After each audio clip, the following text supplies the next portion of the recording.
But understand, money is not going to me. It's going to preparing to run a race that will wipe out my Republican incumbent. And when we win, we all win.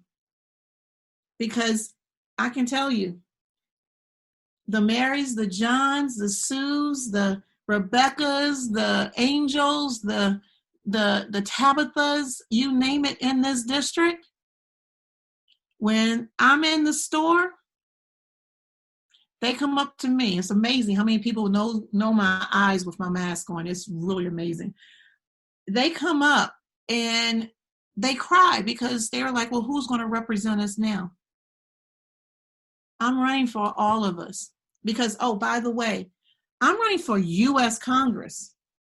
That means my vote does not just go for Virginia or my district. It goes for the entire United States.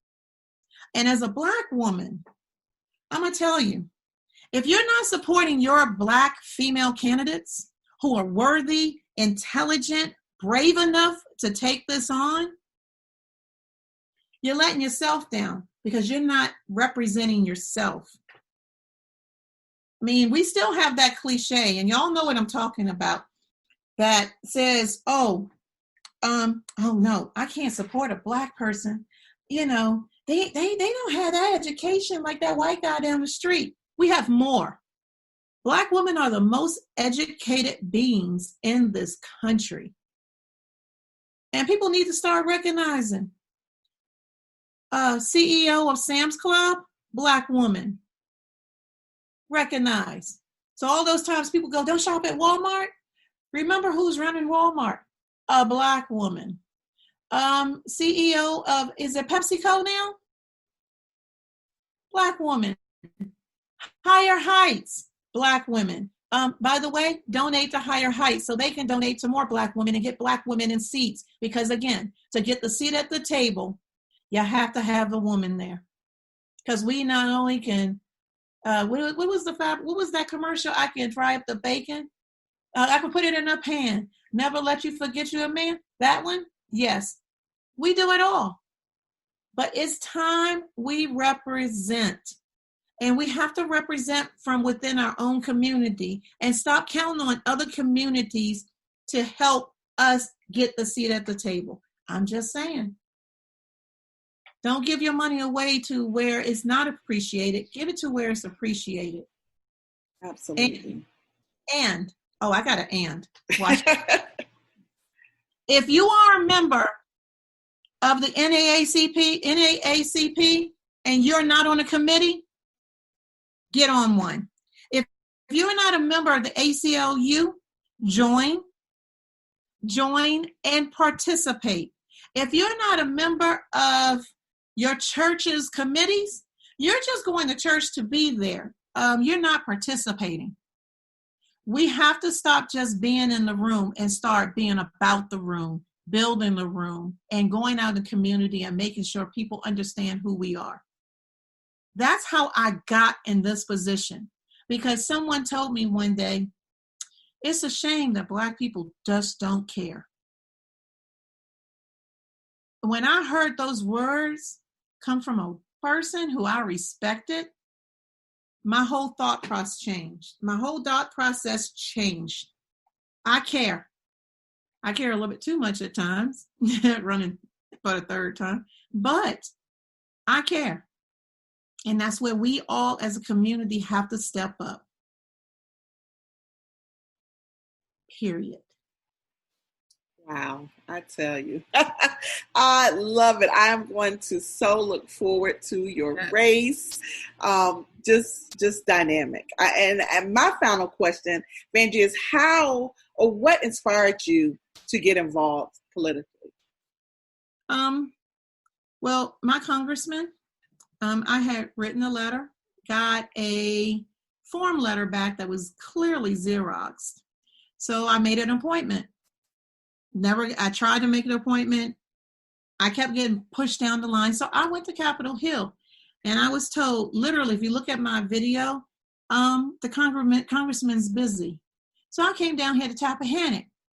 He's not here. I'm like, okay, if my congressman does not represent me because I don't represent his party, then there is a whole slew of people out there just like me who needed his help. Now, I went out and got my own help, but that help came in the form of me having to finally file bankruptcy for medical purposes. When, you get a call from the hospital and they're telling you owe like $300,000, your brain is going, where am I going to get $300,000 from? That's my whole life. So I did the unthinkable. I paid it off with the money I made from real estate, only for the market to crash. And so here I go again, reaching out and nothing. So for me, I wanted to make sure that we had a seat at the table where somebody can say, can I come and have that seat with you so we can talk? And so that we can get things done. I don't want to go up to Capitol Hill just to sit in the seat and claim a title. I want to go up there and work and never, ever, ever say the word recess, because I'm not going up to Capitol Hill to take a recess. I'm going up to Capitol Hill to make sure that when they call it a recess, I'm here in the district having town halls, meeting with people face-to-face in groups, as well as in person, one-on-one. Because the thing is, I think that Capitol Hill has become a little bit too powerful for their britches. They forgot who pays their bills, who pays their paycheck. They forgot. Well, I want to go up there and remind them, I'm coming. I'm bringing the menu with me. I'm going to set the table because I'm going to have all the place settings. And I'm going to make sure that the place settings include some legislation that reflects our community, that does what we need it to do, and to make sure that people understand that they are represented. Whether I agree with you or not, you have to feel you're represented by your congressman or woman. And that's what motivated me. Plus the fact that no parent should have to ever make the decision whether to pay their mortgage or pay a hospital bill for their child. If you are worried about going to a hospital with your child and you decide, maybe I'll try to treat them at home, that's not a good feeling. You got to do what's right. And first things first, being there.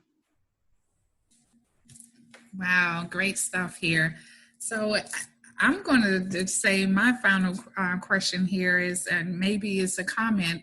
I just know you're such a family person, and I know your family, and I just have to say, just as a woman, and you said all these great things about being a woman in politics, all the looks that you get by having a family, and I know your family is there. They're so supportive.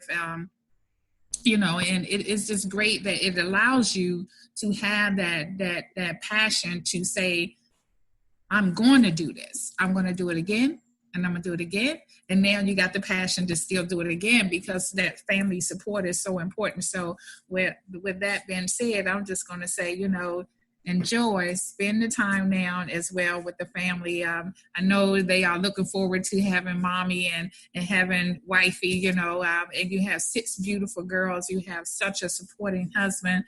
I just love him so much. And look, and go with him is to his bowling tournament, but bowling probably not happening right now with the pandemic, but but I know he loved his bowling and all the family time that you all spend together. So Vangie, my final thoughts and words is going to say, I love you. I love what you do. I love what you represent. I love the family.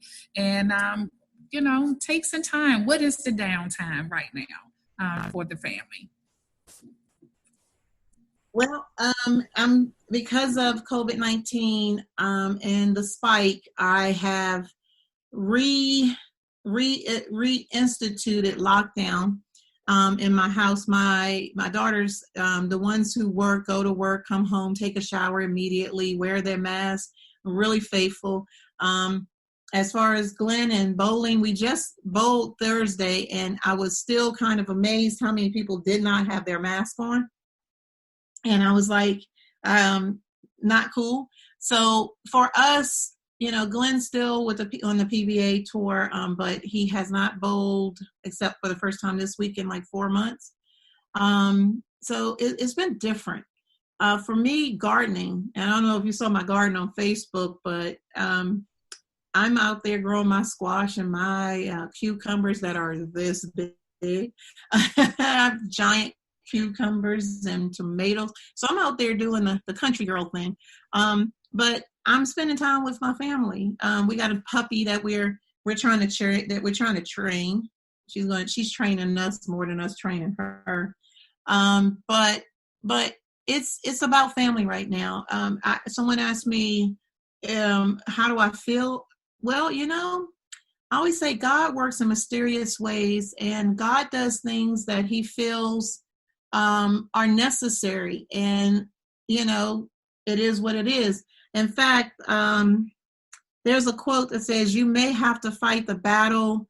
You might have to fight the battle more than once to win it.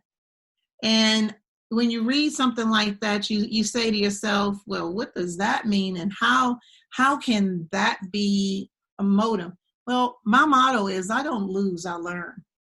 And I understand that with that learning comes criticism, and with that criticism comes a betterment of who I am.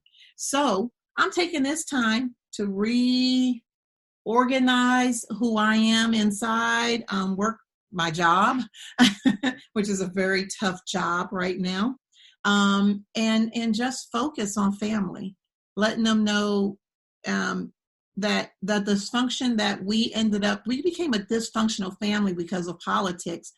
This is a time to reorganize family.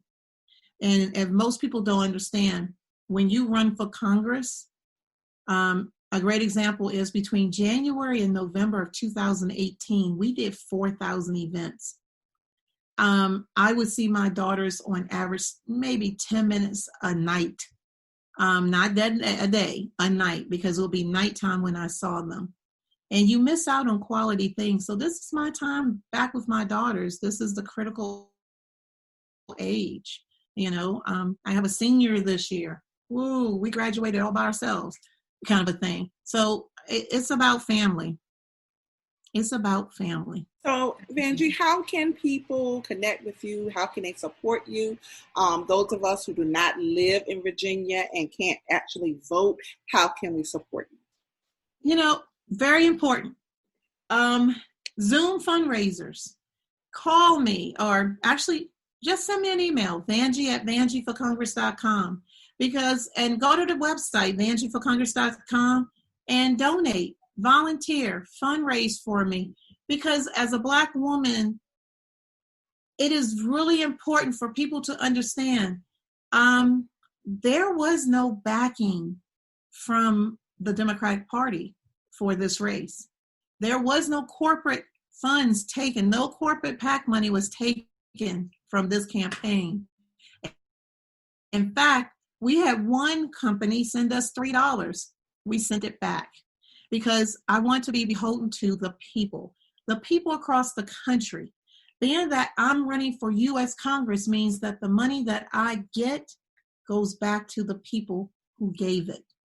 So my thing is, please go to the website, donate, host a couple of fundraisers, and contact our campaign to do so. And like I said, first things first, we have to retire the campaign debt. And we're going to go into the planning stages of what we're going to do after November to see what happens in November. And who knows? I'm a Maryland girl too, Steny Hoyer is probably listening going, what? Right. Wonderful. Awesome. I tell you, this has been an absolute delight.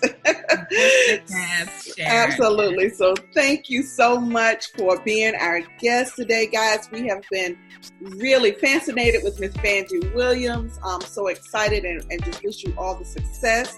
Guys, this is VMP, Inspiring Our Community. You can follow us on all social media platforms at VMP Magazine. and also our website.